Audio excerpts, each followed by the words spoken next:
Hey everybody, I don't know about you, but as you've watched out over the world, the war in Russia and Ukraine is not just isolated to Eastern Europe. It's spread all over the world, and you can see it in market instabilities. You can see it here. People who do not think that that war is affecting you, all you got to do is look at gas prices. You look at your food prices. You see the global change that has happened. But you know something that's also affected investments as well. And I've said all along, legacy precious metals is your navigator. They're the ones that see you through to get to the next level. The good news about this is, even with market volatility, market instability, you've got options. And gold prices are rising as investors turn to gold. And gold presents a hedge against this inflation and that protects you against the weakening dollar, which we are seeing. Legacy Precious Metals is the only company I trust to deal with gold and silver and the other precious metals. You need this investment. You need this as part of your portfolio to keep you buffered from what we're seeing in the world, war and volatility in the market. This is where you need to be. Call Legacy Precious Metals today. Be proactive about this. Get on board with it. Call them at 866-528-1903, 866-528-1903, or you can download their free investor's guide at legacypminvestments.com. legacypminvestments.com, your navigator in a volatile world of investments. Do you want to listen to a podcast? By who? Georgia GOP Congressman Doug Collins. How is it? The greatest thing I have ever heard in my whole life. I could not believe my ears. In this house, wherever the rules are disregarded, chaos and mob rule. It has been said today, where is bravery? I'll tell you where bravery is found and courage is found. It's found in this minority who has lived through the last year of nothing but rules being broken, people being put down, questions not being answered, and this majority say, be damned with anything else. We're going to impeach and do whatever we want to do. Why? Because we won an election. I guarantee you, one day you'll be back in the minority and it ain't gonna be that fun. Hey everybody, it's Doug Collins. Welcome back to the podcast. You know, I just want to start with this podcast saying, look, we have experienced some great interaction lately on the podcast. People have been calling, they've been texting in, they've been emailing us. It's been great to have. The DougCollinsPodcast.com is where you find our podcast. It's our website. It's where you can hit the email button. You can get directly to me. You can give comments about what you're hearing on the podcast, maybe what you want to see on the podcast. We've also been having great response for our folks on YouTube and Rumble. Rumble is our Rumble viewers. Great. Thank you so much for your support out there. But what we really, again, continue to need is, if you like the podcast, make sure you subscribe. Make sure that you leave a comment. Make sure that you rate us there so that others can see this podcast well, and you can share it with your friends. We appreciate all your help, support of our sponsors, everything as we go forward on the Doug Collins podcast. It's been a joy. We're well over half a year now, coming up on finishing up our first full year, and this has been a great honor to be with you each and every week, bringing you just a different variety of guests. I promised you when we started, this was not going to all be about one thing, that we were going to talk politics, we're going to talk life, we're going to talk the things that we get into, hunting, faith, all these, music, and I think we've lived up to that promise, and I hope you have been continuing to enjoy it. So continue to follow us up, the DougCollinsPodcast.com is the website where you can follow us, like us, be part of our continual listener club. We're excited to have you as a part.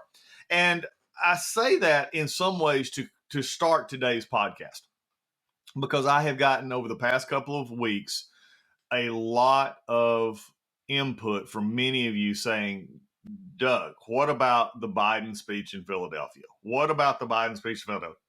Can you believe that speech in Philadelphia? And I still haven't decided exactly what I want to call it, but I'm just going to call it the red speech, because that's the setup, the projection of that speech. It was cinematographically put forth as a very much of a propaganda speech, very much of a campaign speech. It was a president using the bully platform of the president in a way that we rarely see here in the United States. Now, look, we have politics and campaigns all the time. We have political speeches all the time. But this one set a more ominous tone. It set a tone that, in looking back on it, I mean, I was receiving calls from, and texts from you guys and emails from you guys about, hey, the day after, and I've commented on it briefly, but I wanted to take a little bit of time just to digest it and just say, okay, what is going on here? Instead of the hot takes that we always get with these speeches, I've been looking at it now for well over 10 days or better now, saying, okay, what exactly is being said here, and what is the sort of the hypocrisy that we're going to see in this speech? Joe Biden is at a point in his administration in which for all of what he claims as successes, he's not found a electoral success, polling success, however you want to frame it. He's looking now. There is some polling says it's gotten better with the Senate races, but there is a distinct possibility he's going to lose the House as far as Democrats go. There is still a good possibility he's going to lose the Senate, which would completely shut down the Biden administration's agenda of any kind. They are desperate to find a message. And what they have found when they do their closed circles groups is that attacking Republicans, and especially Donald Trump and more conservative Republicans, as they've now started to call MAGA Republicans, super MAGA, whatever you want to call it, they've decided that they don't want to run on their agenda. They only mention it in passing. We see this in this speech, where he spends most of the speech attacking the Republicans, and then at the end says, oh, and here's what we've done. And he does so in a very run-through, rote fashion, because many of those same policies, which we're going to touch on a little bit, are frankly not victories when you look at it from a total. They're payoffs, basically, in a way, to the left and the far left for electing him president. And I think that's the part that we see. But what is disturbing to me, and it's become more and more of a trend in looking at these, the wording, the language, is that the left and the media have taken a small portion of what has happened over the last few years and been completely forgotten about the Democrats, or ignore the Democrats' rhetoric and language when it comes to elections, when it comes to how we deal with each other, the civility, how we deal with each other, how we communicate with each other.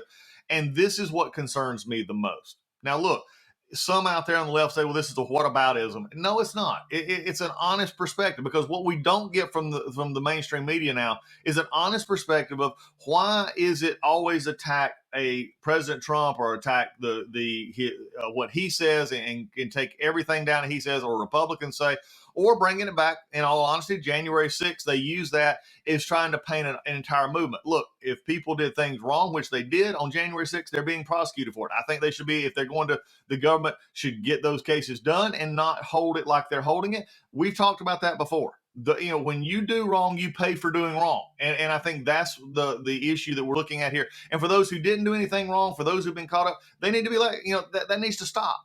But to bring it up continually as the whole Trump, Republican, MAGA, whatever word they want to use now, is completely undermining the people's faith and confidence, not only in the government, but also faith and confidence in elections.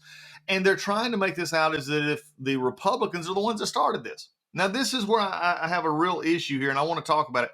So as we look at this, as I've done with many other speeches, we're going to look at the actual words of the speeches. I'm not going to, put words in Joe Biden's mouth. He did it pretty well on his own. So as we look into this speech, what many people, and I do want to touch base on a couple of tones, is that the setup of the speech, the lighting of the speech, whoever set this up, frankly, should be fired. Okay, this was completely out of point and wrong. I do not buy the Democrats' argument that the Marines in the background were appropriate. I do not believe they were appropriate. This was a purely political speech, and they were set there as props. In other words, what it projected is saying a strong presidential leader telling the American people, here's who the enemy is, and I'm supported by the military. I mean, remember, this is the same president who also said that you frankly better have more than guns. He said this in the last little bit, implying his use of the military. This is a concerning trend that we're seeing out of the Biden White House, and it's something that needs to be called out. So let's look at what he actually said in this speech. The interesting parts of the speech is he started out talking about we the people. And if you go in it, that we hear this on the left, we hear it on the right. We the people, we hear it all the time. It is how we were founded. We the people. It's an understanding. This is where I have trouble with the liberal ideology. We the people means that the power derives from the people, not the government. The government is there for the people, not the government to be over the people, or the government to give to the people. It is the very essence of backwards, history revision here. If you believe it is the government who now doles out rights, where it is the very Constitution that says it's we the people who've decided this is the government structure we want. We the people have decided this is how we will elect our leaders.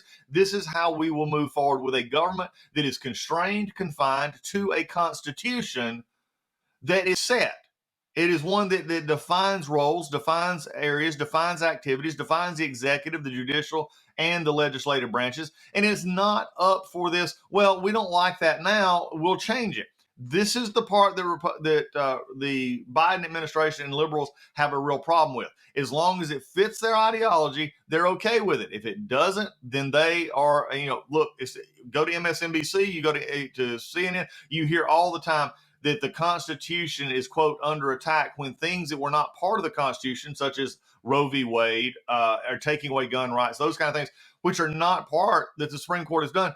And then it is a problem of the Constitution. Again, they try to turn it on Republicans. And when it is many times it is the conservatives who say, look, this is what their Constitution says. We need to follow our founding documents. So he starts off with this, we the people. Then he says here within the first 5 paragraphs, this is what he says. He says, but as I stand here tonight, equality and democracy are under assault, and we do ourselves no favor to pretend otherwise. Okay, that's a pretty strong statement to begin this out, that the equality and democracy are under assault. Now, it's interesting that he throws in equality. That's a direct shot at Roe v. Wade. That's a direct shot at the Dobbs decision out of the Supreme Court. It's a direct shot out of at the Supreme Court for the New York gun decision. It's a direct shot, frankly, I believe, at the Supreme Court on the Coach Kennedy prayer case out of Washington State. It's a direct shot at the Maine or religious school choice issue that was just overturned in the Supreme Court. Again, anything that they don't like, they don't feel is equal or equitable. This is where we get into the liberal ideology that there's an equitability out there, that there's an equalness out there, that everybody should have equal outcomes. That is nowhere to be found in our Constitution. That is nowhere to be found in life in general. It is about equal opportunity, not equal outcomes. And this is where I believe Joe Biden gets it wrong. He gets it wrong at the start of this. This is where many liberals get it wrong. But it's just, as he moves forward here, it gets more disturbing. Let me just read a few of the quotes from this speech. And look, you could go through it, line by line. He said, today, much of what is happening in our country is not normal. Again, if you're against him, it's not normal. He said, Donald Trump and the MAGA Republicans, hear his language, MAGA Republicans represent an extremism that threatens the very foundations of our society. Now, I want to read to you an interesting quote. If you're making a determination like that, you ought to be able to at least define what you're talking about. What is a MAGA Republican? Because if he goes along here, he goes down a little bit more, he says, now I want to be very clear, not every Republican, a majority of Republicans are MAGA Republicans. Again, Make America Great is taking off the Trump slogan. And not everybody basically extreme ideology. Notice what he's saying here. But there is no question that the Republican Party is dominated, driven, and intimidated by Donald Trump and MAGA Republicans. When asked, his own press secretary, Karine Jean-Pierre, said this, asked about MAGA, said, when you are not with where a majority of Americans are, then you know that is extreme. White House Press Secretary Jean-Pierre told reporters at a recent briefing. That is an extreme way of thinking. Well, over 50% of America right now does not agree with Joe Biden's policies. Does that mean that Joe Biden is extreme?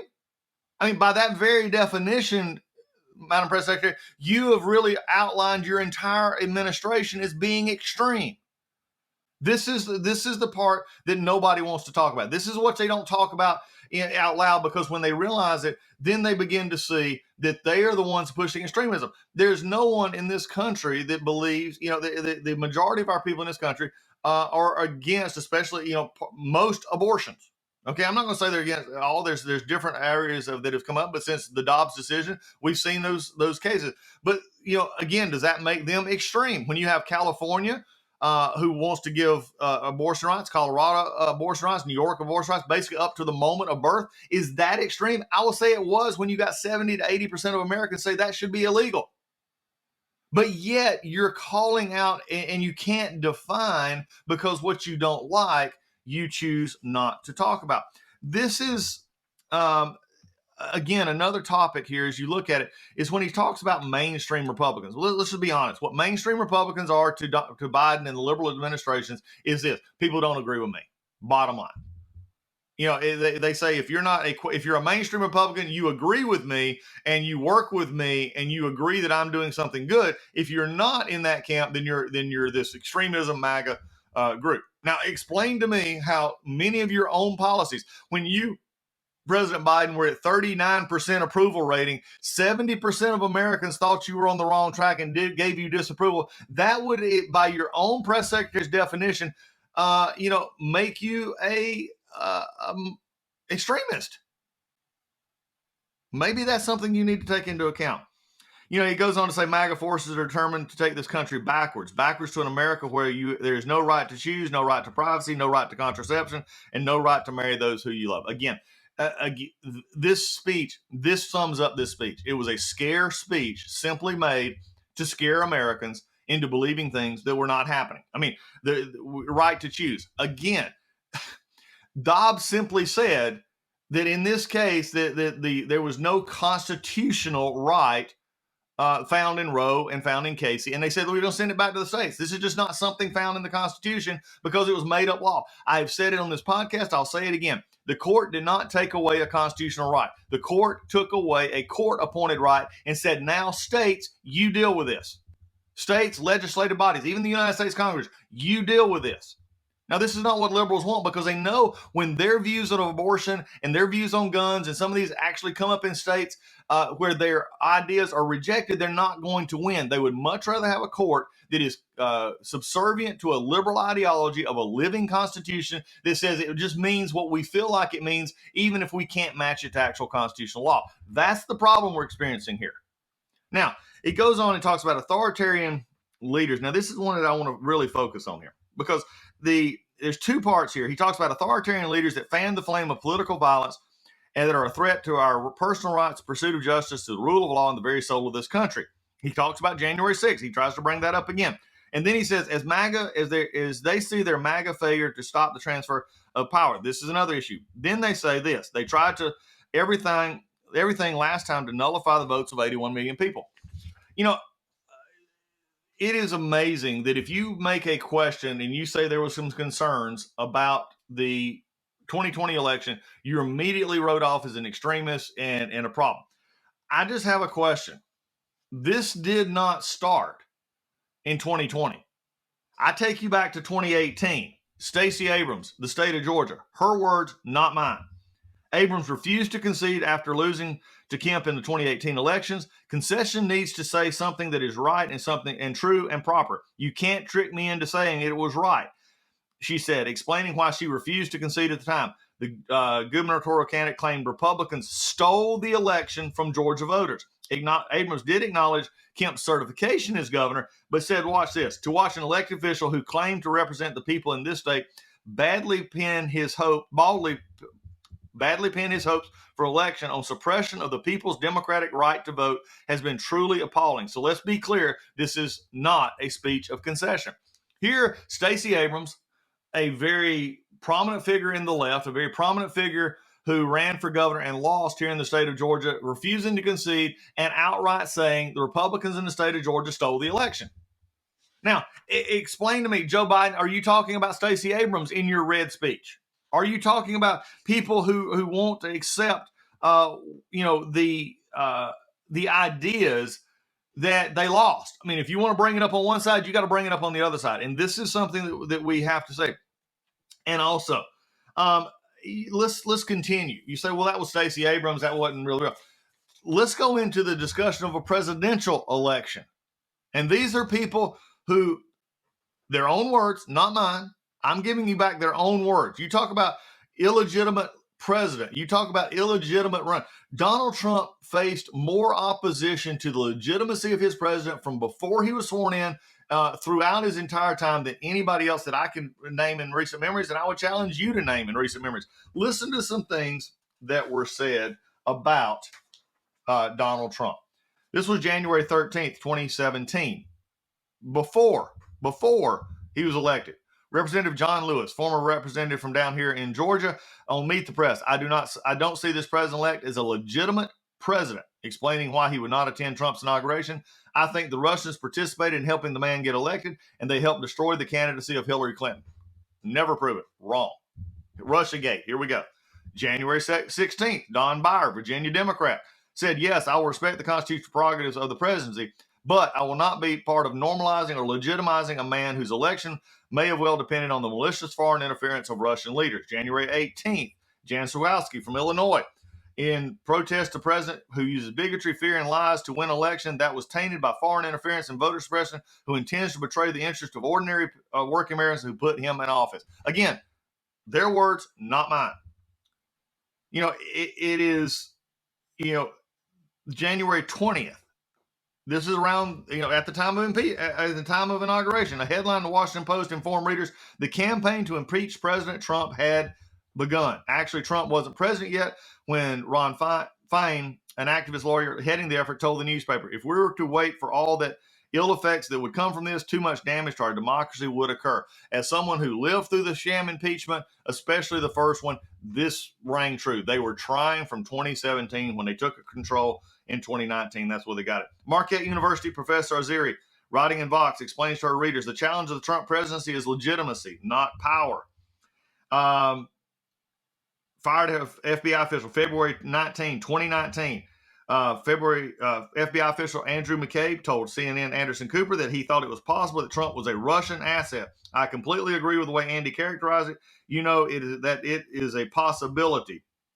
Former FBI National Intelligence Director James Clapper told CNN the following night. Former CIA Director John Brennan, among the most personally vitriolic Trump critics, said 7 months earlier that Trump's words at a joint press conference with Vladimir Putin were nothing short of treasonous. I can continue on going on here. At the a rally in 2019, May 14th, 2019, a rally, a Biden campaign event. I think we all talk about the impeachment and what Democrats should do. That's fine. It's a theoretical at this point. The woman told the former vice president, let them investigate, let them subpoena, let them go to the Supreme Court. He's illegitimate. In response, Biden quipped, would you be my vice presidential candidate? Turning to the rest of the crowd, Biden added, folks, look, I absolutely agree. Okay. If you're watching this, you can see, there's just more than I can document, more than I'm going to waste time documenting today of this issue of legitimacy in elections. Now, no one is going out back and saying, you can't question, you can't do it. But the moment it is a Republican, the moment it is against Democrats, the moment, that it is perceived by Biden and his administration and liberals, then it's a completely different issue. They're okay. They're on the side of righteous because they did not like Donald Trump. Now, folks, you cannot have a speech like he gave to this American public without calling out what is happening in general in this country. And in 2018, we see examples of denying elections. We see denials of illegitimacy in 2017 and 2016, accusing a president with no factual basis of being put into office by the Russians. This is Joe Biden. Okay. As you look at this, he goes on to talk about that there's no place for political violence in America, period, none, ever. I agree. I agree completely. That one thing I'll say in this is there is no place. However, Mr. President, it's not one-sided. And I think this is the part that disturbs me the most. You cannot have a party that has no real issues with protests that burn down cities and across America, and then just basically say that's okay, and then also turn your own back when your folks actually, when liberals and Democrat elected leaders actually say things such as this. Maxine Waters. This was earlier in the Trump presidency. Let's make sure we show up wherever we have to show up. If anybody sees anybody from the cabinet in a restaurant, in a department store, at a gasoline station, you get out and you create a crowd and you push back on them and you tell them they're not welcome anymore anywhere. We've got to get our children connected to the parents. She's talking about the separation issue with the border, which, by the way, the border is completely open now. Again, no condemnation here from the left. It's okay. Let's go on for a little bit later. Chuck Schumer, after the Kavanaugh rally.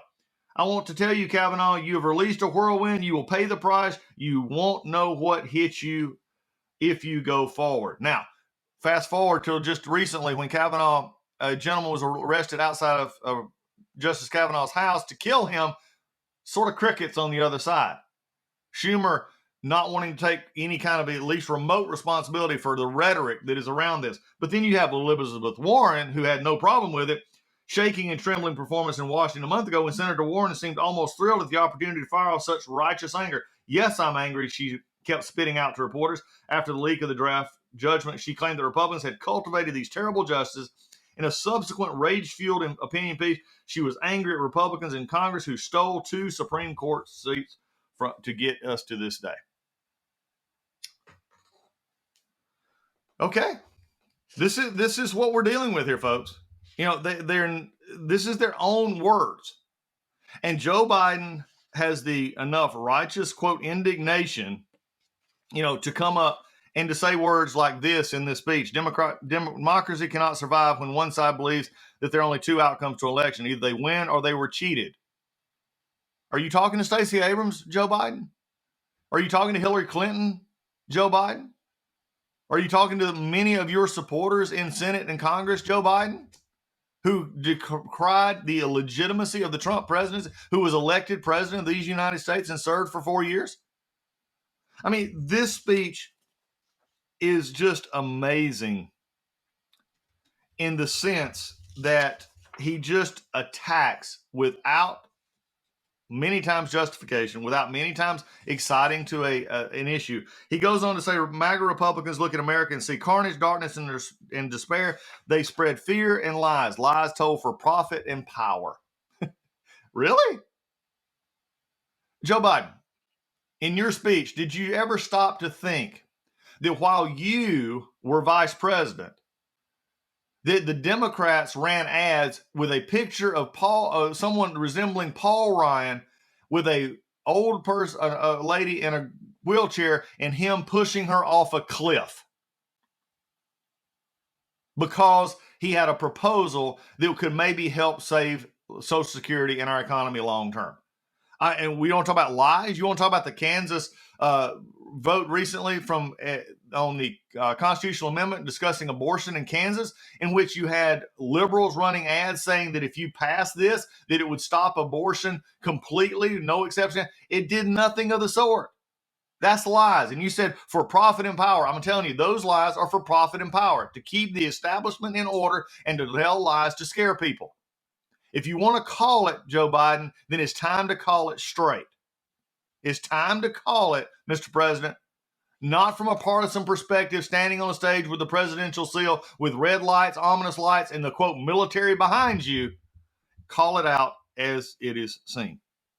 Again, he then goes in, he spends the last part of his discussion. It's amazing to me. He talks about the constitutional rights. He talks about, you know, the Constitution being affordable, being applicable. Then he talks about passing a clean energy future which ignores the energy reserves here in America. You talk about having a war on the middle class. This is taking the war on the middle class, really to an extreme, with it causing inflation to skyrocket, energy prices to skyrocket, and then trying to blame Vladimir Putin for all of the energy woes that his own administration had caused. Again, as you look at this, he goes on and talks about, that the MAGA Republicans believe for them to succeed, everyone else has to fail. They believe America not like I believe about America. It's really interesting. We believe, conservatives believe, and however you want to define us, your own press secretary can't define it. We believe that there's opportunity for everyone. Everyone should have the opportunity to succeed in their God-given abilities and rights, and that government should not be dictating winners and losers. You look at your clean energy policy, it's dictating. The government's telling us who's the winners and losers in this. You look at your economic policies, it's saying who is the winners and losers. This is the problem with liberal politics. It picks winners and losers when, frankly, our Constitution, as you like to quote in this document, says that we were all created equal and we should all have opportunities. It is, as our founding father said, it's the life, liberty, and the pursuit of happiness, not the guarantee of happiness. Mr. President, I think you need to go back and read the founding documents. He also gets into a little bit, because we found out John Meacham helped write this speech a little bit, and some of his other speechwriters. And there's one part here and here that I've been just sort of noticing that at least I haven't seen it. It may be out there, and you can go and email me if you like.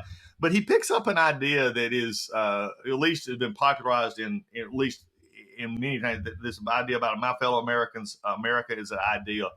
Does that not just ring true from the old movie American President? You got to fight for it. Remember the end part there?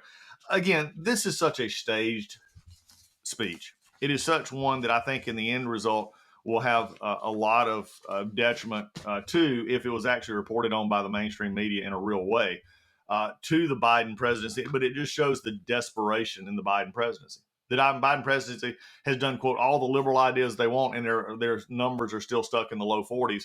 And the agenda that they have, most people reject. And according to your own press secretary, Mr. President, that would make you extreme. So as we look at this speech, the red speech of Philadelphia, Joe Biden, there's just one word for it. It's extreme. It was wrong for you to give it, in my opinion. It was wrong for America. It was devoid of facts. It was simply an attack on a political party and almost half of America that did not vote for you. And many people who do not want to see you reelected, and they want to see Republicans or conservatives elected in Congress. This was an attack. It borderlined on a temper tantrum because you can't get your way and make people understand while ignoring your own party, lashing out at others. That's not a true use of presidential power. That is just political rhetoric, and it is wrong. Mr. President, the American people will see what you tried to do, and they'll understand what our country is really about, where everybody is lifted up, everybody is functioning, and the rule of law is not determined simply by the whims of the nature. It is determined by the Constitution and the legislative process in which if anything is won over the past few months, and I know, Mr. President, and the rest of the liberals are very upset at the Supreme Court for actually doing their job. Well, maybe it's time now that Congress and legislative branches do their job. Maybe it's time for the executive to do their job. And the justices have gotten back to interpreting the Constitution as it was written, saying, look, Congress has a role, executive has a role, go do your job. Maybe that's the message that we need to send back to Washington and to Mr. President, maybe to you as well. Do your job. Quit attacking half of the country. Quit attacking those who disagree with you. And let's move forward in the best interest of everybody. That's the way I see it here on the Doug Collins Podcast. We'll see you again. Hey everybody, MyPillow. I just wanted to let you know MyPillow is having the biggest sheet sale of the year. You'll have to help. You have all helped build MyPillow into an amazing company that it is today. And now Mike Lindell, the inventor and CEO, wants to give back exclusively to his listeners. The Percal bed sheet set is available in a variety of colors and sizes, and they're all on sale. For example, the queen size is regularly priced at $89.98, but it is now only $39.98 with our listener promo code.